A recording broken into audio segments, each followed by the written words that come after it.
house phone went at 7:30 in the morning, and at the other end was this bear-like animal cry, as if a bear got its foot stuck in a bear trap. And it was my younger brother telling me that 10-15 minutes before then he'd found Michael dead in his bedroom. In Scotland, men are 3 times more likely to take their own life than women. One morning I was supposed to go to work and I just got up and took a train, really early train in the morning, shot off, took my SIM cards out of my phone, went to Glasgow. I had no idea what I was going to do, but I had no intention of carrying on. In the Scottish Highlands, the figures for male suicide are on the rise again. Suicide is a permanent solution to a temporary problem for the person who takes their own life. It's a permanent problem for everyone who's left behind. Honest, powerful, compelling conversations. It's like an earthquake. It's like the ground opens up beneath you on getting the news, and you just fall into this darkness, this numbness.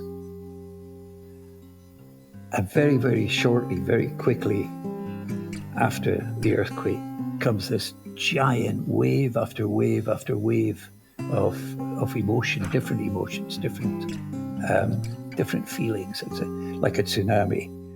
Speaking of suicide, a new podcast series brings together raw and real stories of suicide and survival in the hope that sharing will show more of us that it's okay not to be okay. If you're not okay, you need to reach out. Reach out to someone you know and love. If that someone you know and love isn't the type of person that you can talk to, because that is families, some are and some aren't, then reach out to someone who's willing to listen. I know, if there's anyone listening to this now, that if they're in that state, it is the hardest time to do it. Because the time that you're at your lowest is the time that you just don't want to talk to people. But it's just that catch-22, you have to. And if it's one person, reach out, because it's the single most important thing to do to start any recovery. One of the most common things that comes out of suicide is many people think that the world is going to be a better place without them, and that their families, the children, their parents, their husbands, wives will be better off without them. That they'll find a better life. They'll find someone that can afford to buy those new trainers next week that I couldn't afford. They'll find someone who won't be a disappointment week in, week out, who can get a job, who's not dependent on handouts, who just won't feel a failure. And you know, that's the biggest myth about it, because your family, your friends, your children, your wife, your husband will never ever be better off without you, and the world will never be a better place without you. If I had the chance to have a day with James, I'd say don't spend it with me. Go and spend it with your boys.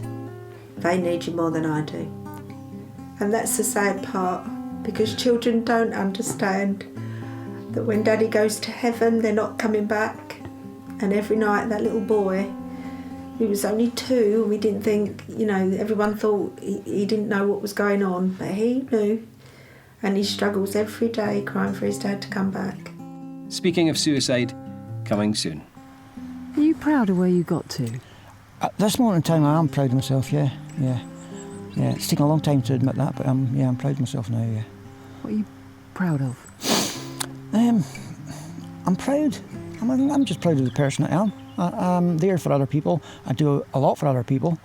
And yeah, I think getting on top of that stuff, to be able to do that, I know how hard that was. And I'm proud of the fact that I've done that. Well, no, I'm doing that. It's an ongoing thing. Yeah.